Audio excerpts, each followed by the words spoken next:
সময় মতো বই পাওয়া যায়নি, পাশাপাশি পর্যাপ্ত প্রস্তুতির সময়ও পাওয়া যায়নি উচ্চ মাধ্যমিকের চতুর্থ সেমিস্টারের পরীক্ষার্থীরা। আর সেখান থেকে উচ্চ মাধ্যমিক শুরুর দিনে এমনই অভিযোগ তুললেন চতুর্থ সেমিস্টারের পড়ুয়া এবং অভিভাবকদের একাংশ। কি বলছেন তারা, শোনাই। বৃহস্পতিবার শুরু হয়েছে উচ্চ মাধ্যমিক পরীক্ষা। এবার একই পরীক্ষা কেন্দ্রে ছিল 3 ধরনের পরীক্ষার্থী। উচ্চ মাধ্যমিকের চতুর্থ সেমিস্টার, তৃতীয় সেমিস্টারের সাপ্লিমেন্টারি, পুরনো সিলেবাসের পরীক্ষার্থীরা পরীক্ষা দিয়েছেন। এবারের মোট পরীক্ষার্থীর সংখ্যা ছিল 7,10,811 জন। এর মধ্যে প্রায় 44% ছাত্র এবং 55.6% ছাত্রী। পরীক্ষা কেন্দ্রের সংখ্যা 2103টি। এদিকে এইচএস পরীক্ষা শুরুর দিনেই অসন্তোষ অভিভাবক ও পরীক্ষার্থীদের। অভিযোগ, সময় মতো হাতে মেলেনি বই, 3 মাসও ক্লাস হয়নি। সিলেবাস শেষের আগেভাগে শুরু হয়েছে পরীক্ষা, ফলে পর্যাপ্ত প্রস্তুতি ছাড়াই উচ্চ মাধ্যমিক দিচ্ছেন পরীক্ষার্থীরা। যদিও উচ্চ মাধ্যমিক শিক্ষা সংসদের সভাপতি চিরঞ্জীব ভট্টাচার্যের দাবি, তৃতীয় সেমিস্টারের বই পেতে কিছু সমস্যা হয়েছিল, কিন্তু চতুর্থ সেমিস্টারের বই ঠিক সময়েই বেরিয়েছে। বই অন্তত মানে মেইন যেটা text book English Bangla text বুকে ফোর্থ সেমিস্টারে বইয়ের সমস্যা হওয়ার কথা নয়, কারণ ওটা একসঙ্গে কিন্তু দুটো সেমিস্টারই যেটা ওটা কভার করা থাকে। মানে বইটা বেরিয়েছে ক্লাস 12 এর জন্য, ফলে যেটা সরকার থেকে যেটা বিনামূল্যে যেটা বিতরণ করা হয়, সেটা ইংলিশ বাংলাই হোক বা অন্য যে কোনো আদার যেগুলো ল্যাঙ্গুয়েজ পেপারস আছে, সবই কিন্তু একসঙ্গে ক্লাস 12 এর বইটা কিন্তু বেরিয়েছিল। ফলে থার্ড সেমিস্টারে বইটা পেতে সত্যি দেরি হয়েছিল, কিন্তু ফোর্থ সেমিস্টারে দেরি হওয়ার কথা নয়। আর অন্যান্য যেগুলো মানে পাবলিশারের পক্ষ থেকে যে বইগুলো বেরোয়, টিভি নাম্বার প্রাপ্ত যে বইগুলো, সেগুলো কিন্তু এবার যথেষ্ট আগেই কিন্তু বেরিয়েছে, যথেষ্ট আগে বেরিয়েছে, পুজোর আগে।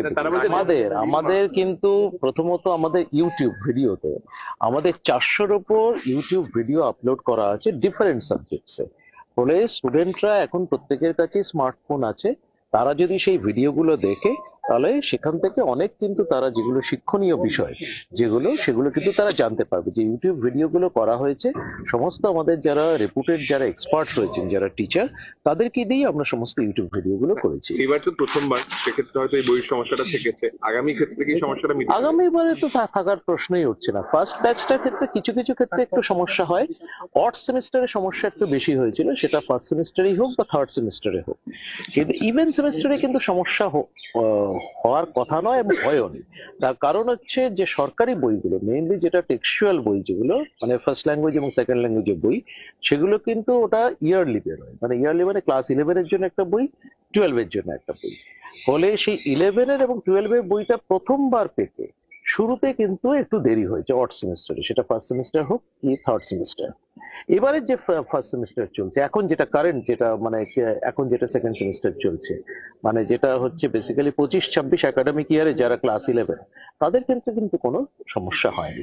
এদিকে পরীক্ষা সুষ্ঠুভাবে চালাতে বেশ কিছু সতর্কতা নেয় সংসদ। এদিন সকাল 9:50 কেন্দ্রগুলিতে প্রশ্নপত্র বিলি হয়। পরীক্ষা শুরু হয় সকাল 10টায়। প্রতিটি কেন্দ্রেই ছিল কড়া নজরদারি, পর্যাপ্ত গার্ড রাখা, মোবাইল বন্দী পরিবেশ তৈরি, অনিয়ম রুখতে অতিরিক্ত তৎপরতা সবই নিশ্চিত করা হয়। গার্ড দিতে আশেপাশের মাধ্যমিক ও প্রাথমিক স্কুলের শিক্ষকদেরও মাঠে নামানো হয়। Bureau report, KTV Bangla. Nadia জেলা পেরিয়ে এবার মুর্শিদাবাদে প্রবেশ করেছে মূলত জনতা উন্নয়ন পার্টির প্রধান হুমায়ুন কবিরের বহু চর্চিত বাবরি যাত্রা। বৃহস্পতিবার সকালে পলাশী থেকে এই যাত্রার সূচনা হয়। নিজেই বাইক চালিয়ে পেছনে দেহরক্ষীকে বসিয়ে খুশমেজাজে যাত্রা শুরু করেন হুমায়ুন। তার বাইকের পেছনে ছিল ছোট বড় গাড়ির বিশাল কনভয়। 12 নম্বর জাতীয় সড়ক ধরে রেজিনগর পর্যন্ত দীর্ঘ 22 কিলোমিটার এই যাত্রায় সমর্থকদের ভিড় উচ্ছ্বাস ছিল চোখে পড়ার মতো। হুমায়ুন করলেন বাবরি যাত্রা। মুর্শিদাবাদে প্রবেশ করেছে হুমায়ুনের বাবরি যাত্রা। মূলত 22 কিলোমিটার এই যাত্রা করেছেন হুমায়ুন কবির এবং নাম দেওয়া হয়েছে বাবরি যাত্রা। কনভয় নিয়ে পথে জেইউপির প্রধান, জেইউপির চেয়ারম্যান।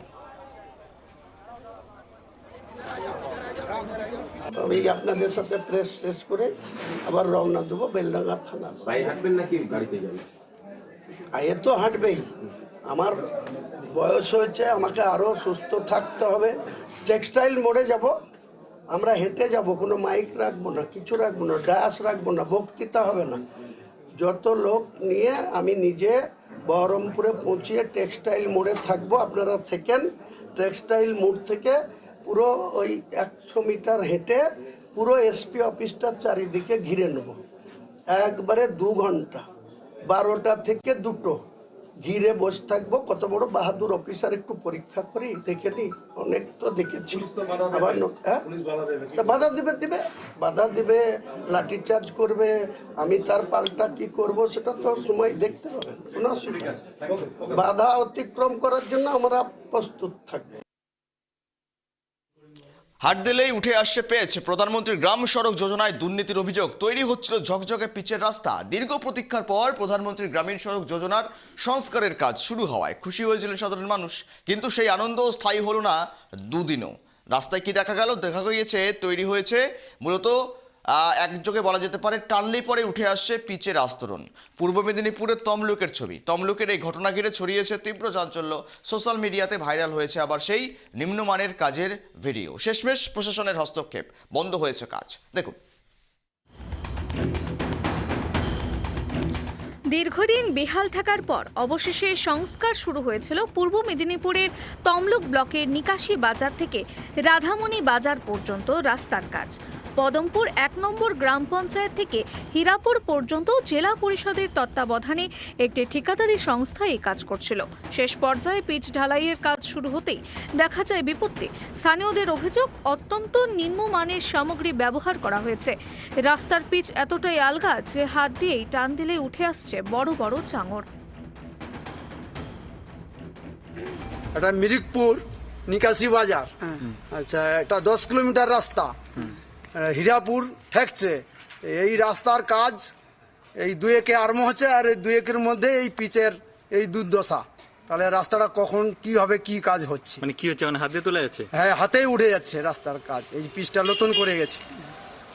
বৃষ্টি তো দূরের কথা, 2-3 দিন হচ্ছে, 2-3 দিনের মধ্যে এরকম পিচটা উঠে চলে যাচ্ছে। সে বৃষ্টি তো দূরের কথা, 2-3 দিন মানে নতুন পিচের কাজ হচ্ছে। রাস্তায় এমন চিট দিচ্ছে উঠে পালিয়ে আরে পিচ এমন দিচ্ছে আর কি। আপনারা কি চাচ্ছেন? চিট চাইছে ওটা তুলে আবার পরিষ্কার করে আবার নতুন করে করতে হবে। অভিযোগ পৌঁছাতেই নড়েচড়ে বসেছে জেলা প্রশাসন। অতিরিক্ত জেলা শাসক মানস কুমার মণ্ডল জানিয়েছেন, অভিযোগের সত্যতা যাচাই করে সংশ্লিষ্ট ঠিকাদারি সংস্থাকে করার নির্দেশ দেওয়া হয়েছে। যতটা অংশে খারাপ কাজ হয়েছে তা সম্পূর্ণ তুলে ফেলে নতুন করে কাজ করার নির্দেশ দেওয়া হয়েছে। আমরা এটা নিয়ে খবর পেয়েছি, এসআরডি ইঞ্জিনিয়ারদেরকে বলা হয়েছে, ওনারা গিয়েছেন, ইনকোয়ারি করেছেন, এবং যিনি কন্ট্রাক্টর আছেন তাকে বলা হয়েছে যে এটা রেকটিফাই করে ইমিডিয়েটলি ঠিক করে করা হোক। কিছু একটা ভুল কিছু করেছিল, সেটা আমরা দেখে নিচ্ছি। মানে স্যার পুরোটা আবার কি তুলে পুরোটাই যেটা আছে, কোনো খারাপ কোনো কিছু কাজ আমরা বরদাস্ত করব না। উন্নয়নমূলক কাজে দুর্নীতি রুখতে জেলা প্রশাসন করা অবস্থান নেওয়ার আপাতত স্বস্তিতে গ্রামবাসী। তবে নজরদারির অভাবে কেন এমন ঘটনা বারবার ঘটছে তা নিয়ে উঠছে প্রশ্ন। তমলুক থেকে জাহাঙ্গীর বাদশার রিপোর্ট, কেটিভি বাংলা। সময় এখন বিরতির, ফিরছি বিরতির পর। নজর রাখুন।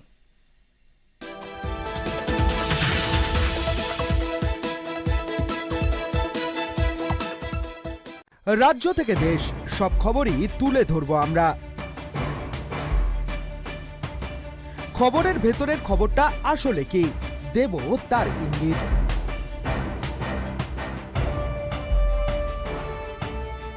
দেখুন ইঙ্গিত, ঠিক বিকেল 4:57 শুধুমাত্র কেটিভি বাংলায়।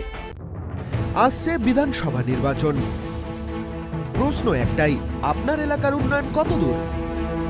রাজনীতি কোন দিকে যাচ্ছে, নাকি ঘুরপাক খাচ্ছে পুরনো জায়গাতেই? ভোটের ময়দানে কার চাল কোথায়, কার কৌশলে বাজিমাত আর কার পরিকল্পনায় ফাঁক? ভোটের কলাকুশলীদের চলন বলন নিয়ে মজাদার গল্প আর কঠিন বিশ্লেষণ। সার কথায় ভোটের খবর সারাদিন পর্দায় তুলে ধরবো আমরা। আসছে ভোট নিয়ে যত কথা, ভোটের ধারাপাত, ভোট ফোরন, ভোট এক্সপ্রেস, ভোট চর্চা আর পাশফেল। প্রতি মুহূর্তে প্রতিটি বিধানসভার ভোটের খুঁটিনাটি জানতে চোখ রাখুন কেটিভি বাংলায়। রাজনীতি মানেই যুক্তি আর তর্ক, নির্বাচন মানেই উত্তেজনার পারদ। মানুষরা 2026 আবার জবাব দেবে। বিজেপির যা হাল হবে আপনারা দেখতে পারবেন। ছাপ্পা কারা করে জিতেছে পশ্চিমবঙ্গে 15 বছর, সেটাও মানুষ জানে। চায়ের কাপে ঝড় তোলা আলোচনা। মাঠ পর্যায়ে সমস্ত সমীকরণ নিয়ে হাজির আমরা। যেখানেই কিছু গড়ে উঠবে সেখানে আগে তৃণমূল কংগ্রেসের নেতাদেরকে তোলা দিতে হবে। সেই তোলাবাজি এখন পশ্চিমবঙ্গের প্রধান শিল্প। বিজেপি কংগ্রেস সিপিএম শূন্য হয়ে যাবে। জনমতের নারী নক্ষত্র আর আগামীর প্রত্যাশা সবকিছু জানতে নজর রাখুন আমাদের এই বিশেষ অনুষ্ঠানে। প্রতিদিন বিকেল 3:57 শুধুমাত্র কেটিভি বাংলায়। ভোট নিয়ে হবে যত কথা। দেখুন পথে পাঁচালী প্রতিদিন সকাল 11:57 শুধুমাত্র কেটিভি বাংলায়। উকি মারেন কেন কর্তা? কে বলে বড় মাছের স্বাস্থ্য দেখে শরীর খারাপ লাগে বুঝি? আরে মাছেরা বলছে এবার থেকে আপনার মাছেদেরও দিন কল্যাণীস প্রিমিয়াম ফ্লোটিং ফিশ ফিড। ঘরের লক্ষ্মী আজই ঘরে আনো কল্যাণীস প্রিমিয়াম ফ্লোটিং ফিশ ফিড, ভাসমান খাদ্য।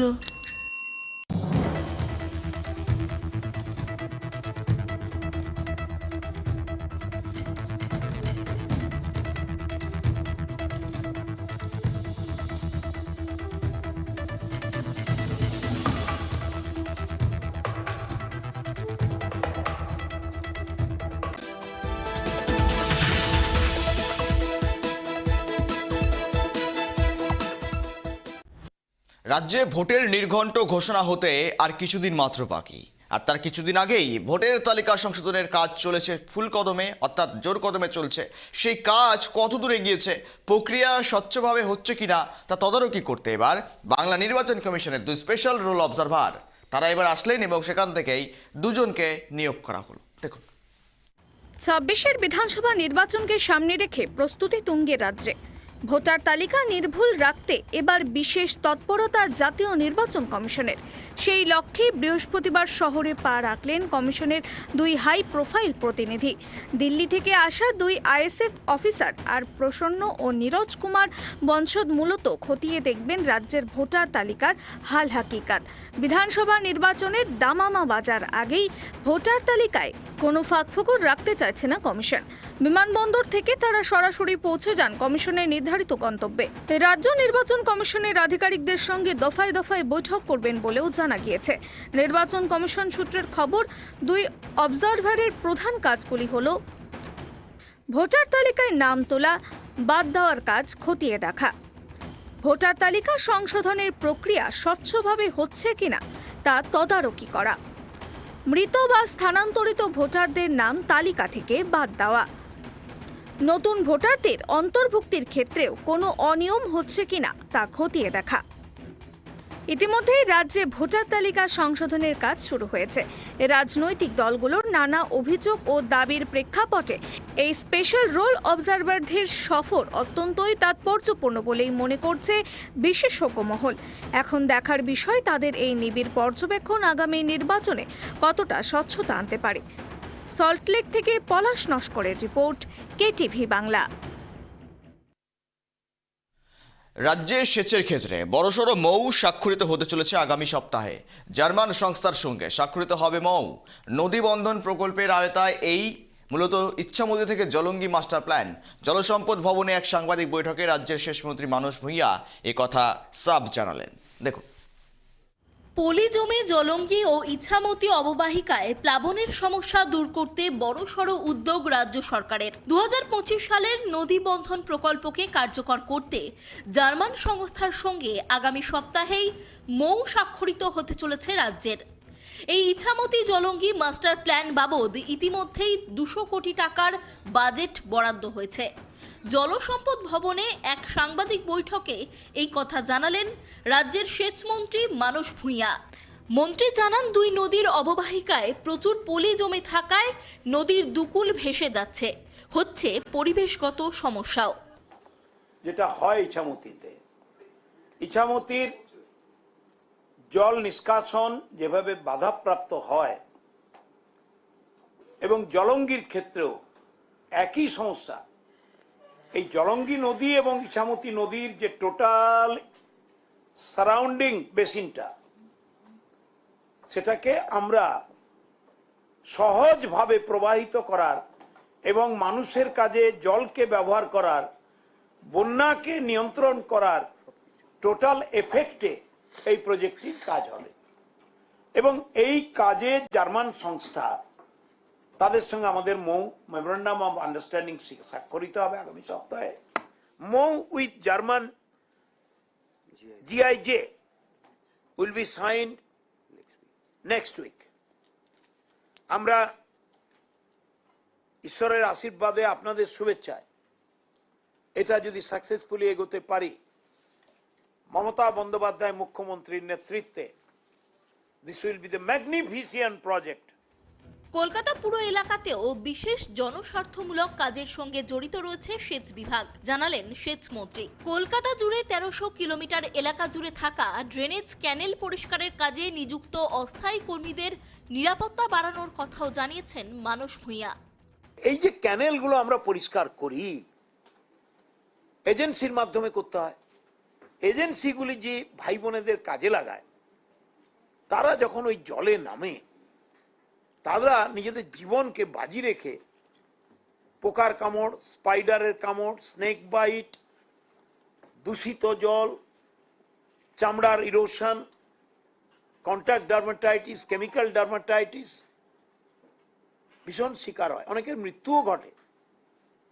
তো আজকে ডক্টর কৃষ্ণ গুপ্তা আমাদের এসিএস একটি ভালো প্রস্তাব দিয়েছেন। এটার জন্য তিনি একটি কমিটি গঠন করছেন। আজকেই কমিটি গঠন করে all possibilities to help to protect the workers. এদিনের এই সাংবাদিক বৈঠক থেকে কেন্দ্রীয় সরকারের বিরুদ্ধে অভিযোগ তোলেন সেচ মন্ত্রী। তার দাবি, শুধু অর্থ বরাদ্দ আটকে দেয়াই নয়, অনেক ক্ষেত্রেই সইসাবুত করা নিয়েও দেরি করা হচ্ছে বলে অভিযোগ সেচ মন্ত্রীর। ক্যামেরায় বরুণ ভান্ডারীর সঙ্গে দেবযানী সরকারের রিপোর্ট, কেটিভি বাংলা। দর্শক করের রীতিমতো লম্বা ভোট কি এবার অতীত 2026-এর বিধানসভা নির্বাচন এক দফাতেই সারতে চায় রাজ্যের সিও দপ্তর। ইতিমধ্যে দিল্লিতে পাঠানো হয়েছে প্রস্তাব, তবে চূড়ান্ত সিদ্ধান্ত মিলবে কেন্দ্রীয় বাহিনীর সবুজ সংকেত এবং জেলাগুলোর আইন শৃঙ্খলা রিপোর্টের ভিত্তিতেই। এক দফায় না হলে 3 দফায় ভোট করার বিকল্প ভাবনাও রয়েছে কমিশনের টেবিলে। দেখুন, 2026 সালের বিধানসভা নির্বাচনকে সামনে রেখে এখন থেকেই সাজো সাজো রব রাজ্য রাজনীতিতে। তবে এবারের নির্বাচনের সবচেয়ে বড় চমক হতে পারে ভোটের দফা। সূত্রের খবর, এবার আর লম্বা সময় ধরে নয়, বরং এক দফাতেই ভোট প্রক্রিয়া সেরে ফেলতে চাইছে পশ্চিমবঙ্গের মুখ্য নির্বাচনী আধিকারিকের দপ্তর। ইতিমধ্যেই এই সংক্রান্ত প্রস্তাব পৌঁছেছে দিল্লির নির্বাচন সদনে। তবে সবটাই নির্ভর করছে পর্যাপ্ত কেন্দ্রীয় বাহিনীর ওপর। নির্বাচন কমিশন সূত্রে খবর, দফা ওয়ারি ভোটের সূচি চূড়ান্ত করার আগে রাজ্যের আইন শৃঙ্খলার গ্রাউন্ড রিপোর্ট খতিয়ে দেখতে চাইছে তারা। সেই কারণেই দিল্লি নির্বাচন সদনে এখন তৎপরতা তুঙ্গে। রাজ্যের সমস্ত জেলা থেকে দ্রুত স্পর্শকাতর ও অতি স্পর্শকাতর বুথের তালিকা চেয়ে পাঠানো হয়েছে। পাশাপাশি প্রতিটি জেলাকে এখন থেকেই প্রতি সপ্তাহে আইন শৃঙ্খলা সংক্রান্ত রিপোর্ট সরাসরি দিল্লিতে পাঠানোর নির্দেশ দেওয়া হয়েছে। মূলত জেলাগুলির রিপোর্ট এবং কেন্দ্রীয় বাহিনীর যোগান, এই দুইয়ের ওপর ভিত্তি করেই চূড়ান্ত সিদ্ধান্ত নেবে কমিশন। বিশেষ নজরদারিতে 7 জেলা, উত্তরবঙ্গে কোচবিহার ও উত্তর দিনাজপুর, দক্ষিণবঙ্গে মালদহ, মুর্শিদাবাদ, বীরভূম, উত্তর ও দক্ষিণ 24 পরগনা। কারণ অতীতের নির্বাচনী হিংসার রেকর্ড, ভোটের প্রস্তুতিতে কোনো খামতি রাখতে চাইছে না কমিশন। চলতি এসআইআর প্রক্রিয়ার প্রায় শেষের পর্যায়ে। ভোটার তালিকা সংশোধনের কাজ শেষ হতেই রণকৌশল সাজাতে মাঠে নামছে কমিশন। ইতিমধ্যে অবিলম্বে সেক্টর অফিসার নিয়োগের নির্দেশ দেওয়া হয়েছে। প্রতিটি সেক্টর অফিসারকে 10 থেকে 12টি বুথ ঘুরে মাত্র 1 থেকে 2 ঘন্টার মধ্যে পরিস্থিতির মূল্যায়ন করে রিপোর্ট জমা দিতে হবে। 2021 সালের বিধানসভা নির্বাচনে রাজ্যে মোতায়েন ছিল প্রায় 1100 কোম্পানি কেন্দ্রীয় বাহিনী। সেই অভিজ্ঞতার নিরিখে এবারেও স্বরাষ্ট্র মন্ত্রকের সঙ্গে বাহিনী নিয়ে আলোচনা শুরু করেছে কমিশন। কমিশনের প্রাথমিক বিকল্প ভাবনা, এক দফায় সম্ভব না হলে হতে পারে 3 দফা ভোট। উত্তরবঙ্গে 1 দফা, দক্ষিণবঙ্গে 2 দফা। চূড়ান্ত সিদ্ধান্ত নির্ভর করছে বাহিনীর সহজলভ্যতার ওপর। এখন দেখার রাজ্য নির্বাচনী আধিকারিকের এই 1 দফার প্রস্তাবে দিল্লির নির্বাচন সদন শিলমোহর দেয় কিনা, নাকি অতীতের মতোই দীর্ঘমেয়াদী ভোট প্রক্রিয়ায় বহাল থাকে। অভ্রদীপ দাসের রিপোর্ট, কেটিভি বাংলা। এ কি হলো পরীক্ষা কেন্দ্রে বলুন তো? পরীক্ষা কেন্দ্রে মা এবং শাশুড়ির টানাটানি, অসুস্থ হয়ে পড়লেন এক পরীক্ষার্থী। বিয়ের 15 দিনের মাথায় অশান্তির জের। পূর্ব বর্ধমানের ঘুষকরার চাঞ্চল্যকর ঘটনা। বিয়ের মাত্র 15 দিনের মাথায় মা ও শাশুড়ির টানাটানির জেরে অসুস্থ হয়ে পড়লেন এক উচ্চ মাধ্যমিকের পরীক্ষার্থী। পরীক্ষা কেন্দ্রের বাইরে ধাক্কাধাক্কিতে মাথায় চোট পান ওই ছাত্রী। তাকে ঘুষকরা হাসপাতালে ভর্তি করা হয়। পরে সুস্থ হতে রীতিমতো হাসপাতাল থেকে ছাড়া পেয়ে নিজের ইচ্ছায় শ্বশুর বাড়িতেই ফিরে যান তিনি।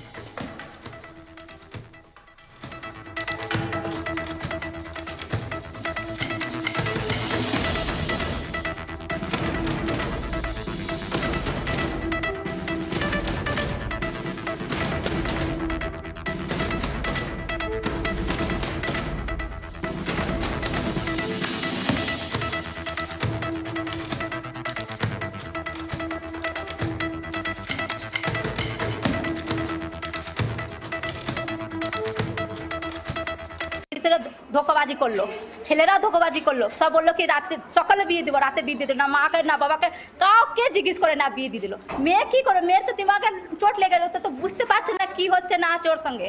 ওরা তো দিমাগে যে দিচ্ছে সে বলছে ওই যেমনি মাথা ডাইভার্ট করে দেয় না অমনি করে দিল আমার মেয়েকে। পরীক্ষা দিতে পেরেছিল মেয়ে? পরীক্ষা দিয়েছে আজকে। হ্যাঁ, পার্টি অফিসরা আমার সাথে ধোকা করলো, ছেলেরা ধোকা করলো, কিন্তু মেয়েটা আমার বুঝতে পারছে না, মেয়েটা বুঝতে পারছে না। ওরা বললো সকালে বিয়ে দেবো, আমার ভাই আমার বোনের বোর এসেছিল, দাঁড়িয়ে ছিল। আমি চাইছি আমার মেয়ে আমার সঙ্গে থাকুক, আমি যখন হবে আমি দেখবো, আমি যদি ভাববো যদি আমার মন লাগবে কিনা দিয়ে দেবো, ওর সঙ্গেই মেয়ে থাকবে তো দিয়ে দেবো, কিন্তু এখন আমার মেয়ের সঙ্গে আমার সঙ্গে থাকবে। আমরা বাড়িতে আছি, মেয়েটাকে পরীক্ষা দিতে পাঠিয়েছি আমার বাড়ি দিয়ে, নিয়ে পরীক্ষা দিতে এসছে। ওর মা স্কুলে এসে ঝামেলা করছে, মেয়েটাকে টানা হিজড়া করছে, মেরেছে কি মেরেছে সেটাও আমি জানি না, কিন্তু মেয়েটার খুব গায়ে বলছে রাস্তায় পড়ে গেছি। এখন বলছে মেয়েটা রাস্তায় পড়ে গেছে। আমরা ফোন করলো ওর বান্ধবী, আমরা এলাম ছুটে যে কি ব্যাপার, কি হলো, পরীক্ষা ভালো, বাড়ি দিয়ে তো ভালো এসছে। এবারে রাস্তাঘাটে মেয়েটার কি হলো, ছুটে এলাম আমরা।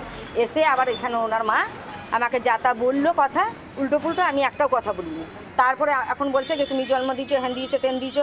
আমি কোনো কথা, আমাকে বললেন যে কিছু আপনি বলবেন না, আমি সব বন্ধ করি। তারপরে বলছে যে আমি আর চলুন এবার একটু বাংলাদেশে নজর রাখতে হচ্ছে। বাংলাদেশে ইতিমধ্যে সম্পন্ন হয়েছে জাতীয় নির্বাচন এবং সেখানেই এখন মূলত বর্তমানে আপডেটটা কি উঠে আসছে বলুন তো? ইতিমধ্যেই তারেক রহমানের দল অর্থাৎ প্রয়াত খালেদা জিয়ার দল 212খানা আসনে এগিয়ে রয়েছে। অর্থাৎ সরকার গঠনের জন্য যেই আসন প্রয়োজন তার চাইতে অনেকটাই বেশিতে রয়েছে, সংখ্যাগরিষ্ঠতার দিক থেকে এগিয়ে রয়েছে এখনো পর্যন্ত বিএনপি। 212 আসনে এগিয়ে প্রয়াত খালেদার বিএনপি। বাংলাদেশে সরকার গড়তে চলেছে বিএনপি, এমনটাই এখনো ধরে নেওয়া হচ্ছে। বিএনপির সংখ্যাগরিষ্ঠতা অর্জন হয়েছে। দ্বিতীয়তে রয়েছে জামাত জোট এবং সেখানেই সংখ্যাগরিষ্ঠতা অর্জন করে দলটি এখনো পর্যন্ত 212টি আসনে জিতে সরকার গঠনের পথ পরিষ্কার করছে। দ্বিতীয় রয়েছে জামাত জোট। আবারও আপডেট দিয়ে রাখি আপনাদেরকে, বাংলাদেশের যে ঘটনা বারংবার দেখা গিয়েছে, বাংলাদেশে ভোটের আগে কার্যত যে পরিমাণ পরিস্থিতি তৈরি হয়েছিল সেখান থেকে দাঁড়িয়ে থেকেই বাংলাদেশে গতকাল নির্বাচন হলো, আজ চলছে ফল গণনা। আর সেখান থেকেই মূলত সরকার গঠনের জন্য সাধারণত 150টি আসনের প্রয়োজন হয়, কিন্তু বর্তমানে বিএনপি জোট এককভাবেই 212টি আসন নিয়ে শক্তিশালী অবস্থানে রয়েছে। যদি বিএনপি এবং জামায়াত জোটবদ্ধভাবে থাকে তবে তাদের সম্মিলিত আসন সংখ্যা দাঁড়াবে 284টি, যা মোট আসনের প্রায় 95%। এটি একটি বিশাল ম্যান্ডেট নির্দেশ দিচ্ছে কিন্তু বাংলাদেশ সরকার গড়ার পথে তারেকের দল। আমরা কথা বলবো, সঙ্গে রয়েছে আমাদের বিশেষ প্রতিনিধি সত্যজিৎ। সংখ্যাগরিষ্ঠতার বেশি এখন বর্তমানে আসনে এগিয়ে রয়েছে তারেকের দল বিএনপি, অর্থাৎ বাংলাদেশের সরকার গড়ার পথে এক ধাপ কিন্তু এগিয়ে গেল তারেক রহমানের দল। একেবারেই তাই গৌরব, দেখো বাংলাদেশ নতুন করে ইতিহাস রচনা করতে চলেছে। তার কারণ ইতিহাসটা এই কারণে আমি একটু ব্যাখ্যা করি। 1971 সালে বাংলাদেশ স্বাধীন হয় এবং তারপরেই কিন্তু বারবার কোন সরকার তার কার্যকালের মেয়াদ পূর্ণ করতে পারেনি। কেউ 2 বছর কাটিয়েছেন, কেউ 1.5 বছর, কেউ 2.5 বছর, বারবার কিন্তু সরকারের পতন হয়েছে। কিন্তু প্রথমবার 1996 সালে প্রথমবার 5 বছরের জন্য সরকার গঠন করেন শেখ হাসিনা এবং তারপর 1996 থেকে একটানা 2024 পর্যন্ত দেখো বাংলাদেশে কখনো বছরে বলেছেন শেখ হাসিনা, কখনো খালেদা জিয়া। এই প্রথমবার 2026 এসে প্রথমবার বাংলাদেশের সরকার প্রধান হতে চলেছেন একজন পুরুষ, যেখানে অবশ্যই তারেক রহমান। ফলে নতুন করে কিন্তু ইতিহাস সৃষ্টি করতে চলেছে বাংলাদেশ।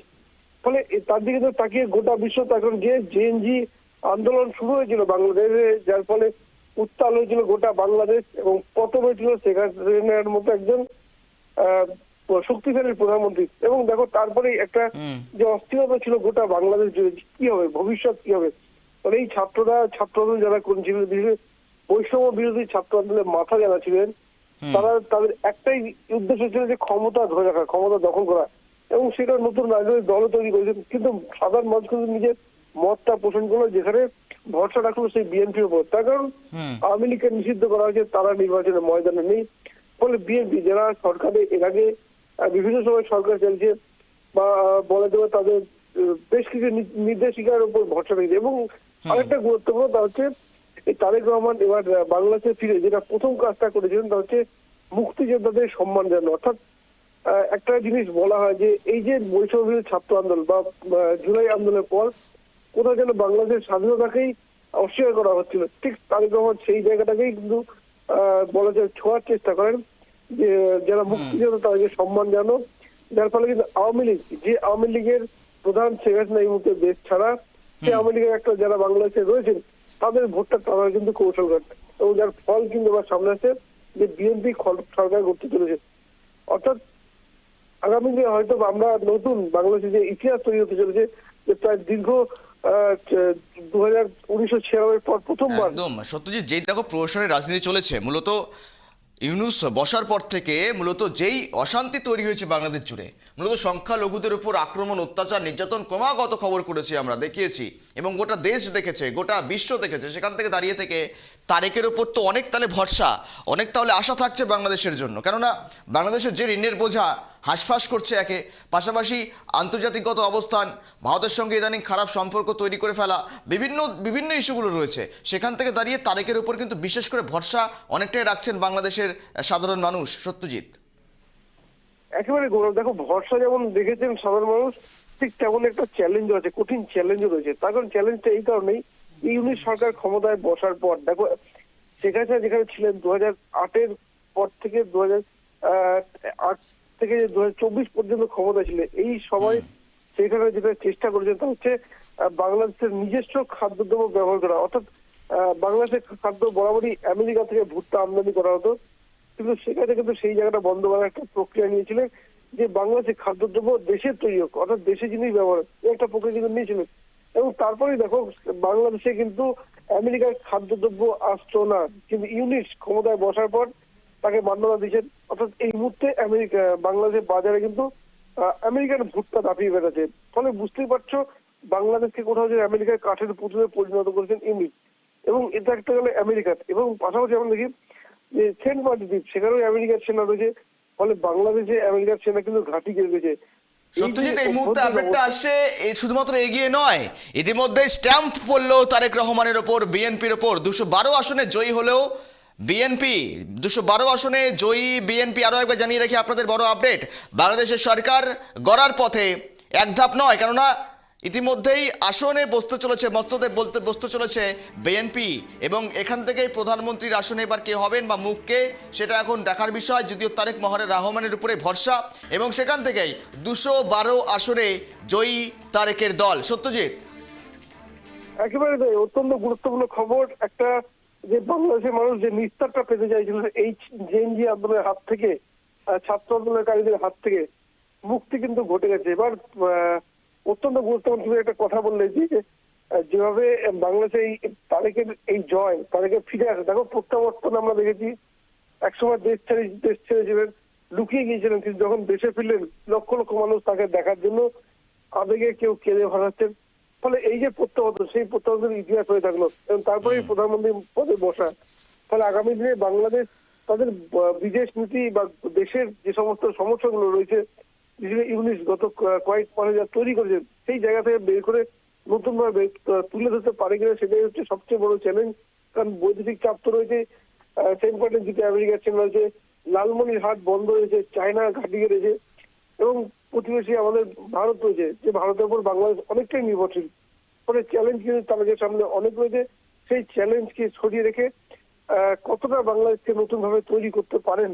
কারণ যেভাবে এককভাবে জয় পেয়েছে, তুই বলে 212টি আসন, এটা একটা বড় জয় বলা যেতে পারে, কারণ গত কয়েক মাস ধরে আমরা দেখেছি জামায়াত তারা দাবিয়ে বেড়েছেন, নাহিদ ইসলামরা এনসিপি তারা দাবিয়ে বেড়েছেন, এবং সেইখানে তারেকের দেশে ফেরা এবং এই জয় কিন্তু বাংলাদেশের মানুষকে নতুন দিশা কিন্তু দেখাবে বলা যেতে পারে। কারণ এই জয় শুধুমাত্র বিএনপি নয়, আওয়ামী লীগের একটা বড় অংশ চাইছিলেন যে অন্তত নির্বাচনটা হোক, নির্বাচনের সরকার ক্ষমতায় বসুক, তাহলে হয়তো পরিস্থিতি বদলাবে।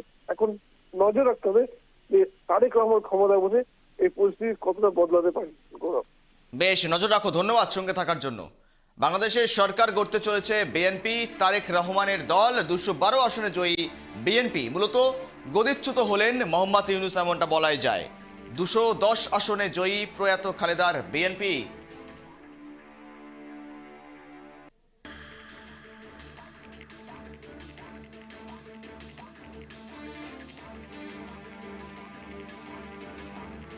বিএনপি তারেক রহমানের উপরে ভরসা রাখলেন মূলত বাংলাদেশের নাগরিকরা। মূলত গতকাল অশান্তি, বোমাবাজি, বিভিন্ন রকম ঘটনা উঠে এসেছে, অশান্তির ছবি উঠে এসেছে। তার মাঝেই তারেকের দলের উপর ভরসা বাংলাদেশের নাগরিকদের। বাংলাদেশের 210 আসনে জয়ী তারেক রহমানের দল বিএনপি।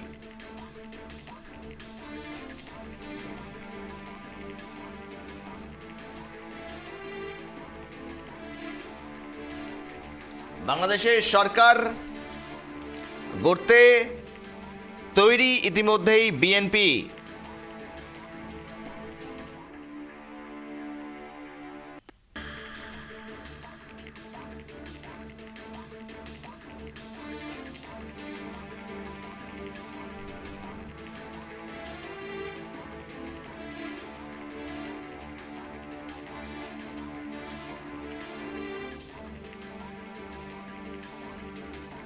যেদিকে নজর রাখছি আমরা, অত্যন্ত গুরুত্বপূর্ণ খবর। গতকাল থেকে খবর দেখিয়েছি আপনাদেরকে, যেখানে মূলত বাংলাদেশের ঘটনা, অর্থাৎ বাংলাদেশে যেই ধরনের মূলত অশান্তি, নির্যাতনের ঘটনা বারংবার উঠে এসেছে। মূলত প্রহসনের রাজনীতি চলেছে বাংলাদেশ জুড়ে। মূলত মোহাম্মদ ইউনূস গদিতে বসার পর থেকে কার্যত যে ছবি লক্ষ্য করা গিয়েছে তা কিন্তু একেবারে বলা যেতে পারে গোটা বাংলাদেশ, গোটা ভারত দেখেছে। এবং সেখানে সংখ্যালঘুদের উপর অত্যাচার, লাগাতার ভারতের সঙ্গে খারাপ সম্পর্ক তৈরি হওয়া বেশ কিছু ইস্যু ছিল। এবং সেসবের ভিত্তিতেই মূলত বাংলাদেশের নির্বাচন হলো এবং বাংলাদেশে মূলত গদিচ্যুত হলো মোহাম্মদ ইউনূস, এমনটা বলাই যায়। কেননা বিএনপি সরকার গড়তে চলেছে। আমরা কথা বলবো, আপনি সঙ্গে রয়েছে প্রতিনিধি অংশুমান। অংশুমান, একেবারে এবার দেখো বাংলাদেশে সরকার গড়তে চলেছে বিএনপি। ইতিহাস তৈরি হলো বাংলাদেশে। মূলত এবার কিন্তু ভোটের মাধ্যমে কোনো প্রতিনিধি জয়ী হয়ে আসছেন এবং সেখান থেকেই গদিচ্যুত হচ্ছেন মোহাম্মদ ইউনূস। মূলত অনেক ভরসা, অনেক আশা, অনেক চ্যালেঞ্জ তারেক রহমানের জন্য, বিএনপির জন্য বাংলাদেশে। অংশুমান, দেখো একদমই তাই।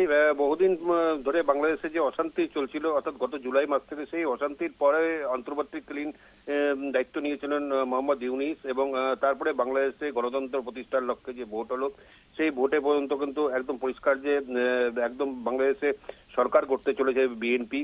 এবং বিএনপি ইতিমধ্যেই তার সংখ্যাগরিষ্ঠতা সেটা অর্জন করেছে। এবং সব থেকে যে জামাত জোট কিন্তু একদম ধরাশায়ী হয়েছে, একথা কিন্তু পরিষ্কারভাবে বলা যায়। যে এখনো পর্যন্ত মোট যে 299টা আসলে যে ভোট হয়েছে, সেই ভোটে জামাত জোট পেয়েছে মাত্র 72টা, এবং অন্যান্য নির্দল যেগুলো ছিল সেগুলো পেয়েছে 8টা। কিন্তু এককভাবে সংখ্যাগরিষ্ঠ অর্জন করেছে বিএনপি জোট। তারা মোট 212টি আসনে জয়লাভ হচ্ছে। অর্থাৎ এই প্রথম বাংলাদেশে কিন্তু গণতন্ত্র প্রতিষ্ঠাতা হতে চলেছে এবং লোক ভোটদানের মাধ্যমে আগামী 5 বছরের জন্য সরকার নির্বাচন করলো। এবং সব থেকে বড় ব্যাপার, এই প্রথম আওয়ামী লীগ ছাড়াই কিন্তু ভোট হলো। এবং শেখ হাসিনা যেটা ডাক দিয়েছিলেন যে এই ভোটটাকে বর্জন করার ডাক দিয়েছিলেন, সেই ক্ষেত্রে কিন্তু দেখা যায় যে 50% বেশি মানুষ কিন্তু এই ভোটে অংশগ্রহণ করেনি। অর্থাৎ যে অরাজকতা যে চলছিল, তাতে আওয়ামী লীগকে যেভাবে বাদ দেওয়া হচ্ছিল, তারও কিন্তু একটা প্রতিফলন এটা বলা যায়। তবে সর্বশেষে যেটা একটা বলতে পারি যে বাংলাদেশে বিএনপি জোট সরকার করতে চলেছে এবং বাংলাদেশ সুষ্ঠুভাবে হাঁটবে, এটাই কিন্তু সাধারণ মানুষ এখন আশা করছে। গৌরব, বেশ, ধন্যবাদ সঙ্গে থাকার জন্য। 210 আসনে জয়ী প্রয়াত খালেদার বিএনপি এবং 210 আসন নিয়ে সরকার গড়বে বিএনপি।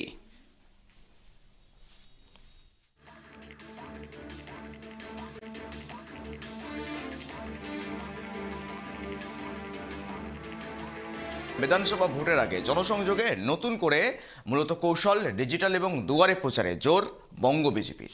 দেখুন, ভবিষ্যতে যে সরকার তৈরি হবে সেটা জনতার সরকার হোক, বিজেপি পার্টির সরকার যেন না হয়। তাদের সুখ সুবিধাকে শরীর দিয়ে স্পর্শ করবেন আমাদের নেতা কর্মী। 2019 সালে লোকসভা নির্বাচনে রাজ্য থেকে ভালো ফল করার পর বঙ্গ বিজেপির তৎকালীন স্লোগান ছিল 19-এ হাফ 21-এ সাফ। বড় বড় জনসভা কেন্দ্রীয় নেতৃত্বের রাজ্যে এসে বারংবার সভার পরেও সেই আশা পূরণ হয়নি গেরুয়া শিবিরের। পরবর্তী 2024 সালে লোকসভা নির্বাচনে রাজ্য থেকে সাংসদ সংখ্যা কমেছে তাদের। পরবর্তীতে এবারের প্রচার কৌশল পাল্টাচ্ছে তারা। বুথ সংগঠনকে মজবুত করার পাশাপাশি বড় সভা নয়, সরাসরি জনসংযোগে এখন তাদের নজর। সেই লক্ষ্যে বুধবার থেকে তাদের শুরু হয়েছে এক পক্ষকাল প্রচার। এই প্রচারকে ভাগ করা হয়েছে 3 ভাগে। 1, ঘরে ঘরে সম্পর্ক। 2, উপভোক্তা সম্পর্ক। 3, ঘরোয়া বা বৈঠকখানা বৈঠক। ইতিমধ্যে বিজেপির বিভিন্ন সারির নেতারা শুরু করে দিয়েছে প্রচার।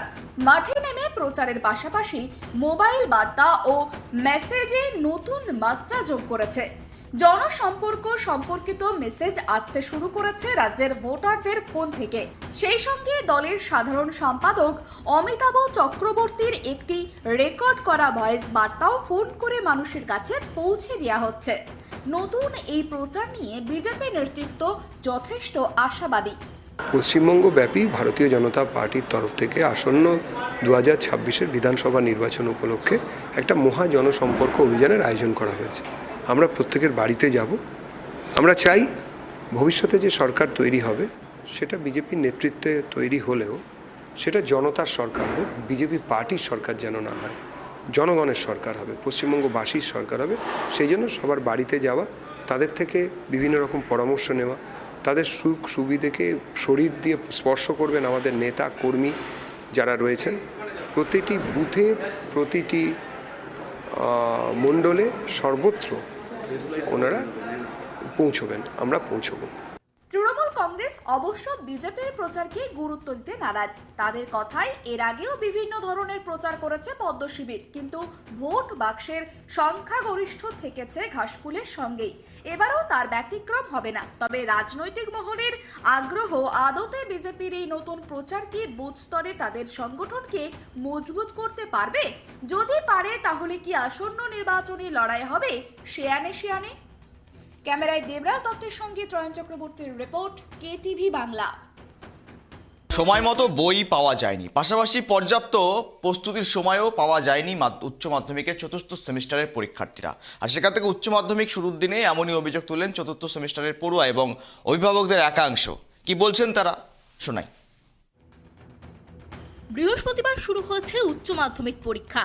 এবার একই পরীক্ষা কেন্দ্রে ছিল 3 ধরনের পরীক্ষার্থী। উচ্চ মাধ্যমিকের চতুর্থ সেমিস্টার, তৃতীয় সেমিস্টারের সাপ্লিমেন্টারি, পুরনো সিলেবাসের পরীক্ষার্থীরা পরীক্ষা দিয়েছেন। এবারের মোট পরীক্ষার্থীর সংখ্যা ছিল 7,10,811 জন। এর মধ্যে প্রায় 44% ছাত্র এবং 55.6% ছাত্রী। পরীক্ষা কেন্দ্রের সংখ্যা 2103টি। এদিকে এইচএস পরীক্ষা শুরুর দিনেই অসন্তোষ অভিভাবক ও পরীক্ষার্থীদের। অভিযোগ, সময় মতো হাতে মেলেনি বই, 3 মাসও ক্লাস হয়নি। সিলেবাস শেষের আগেই আগেভাগে শুরু হয়েছে পরীক্ষা। ফলে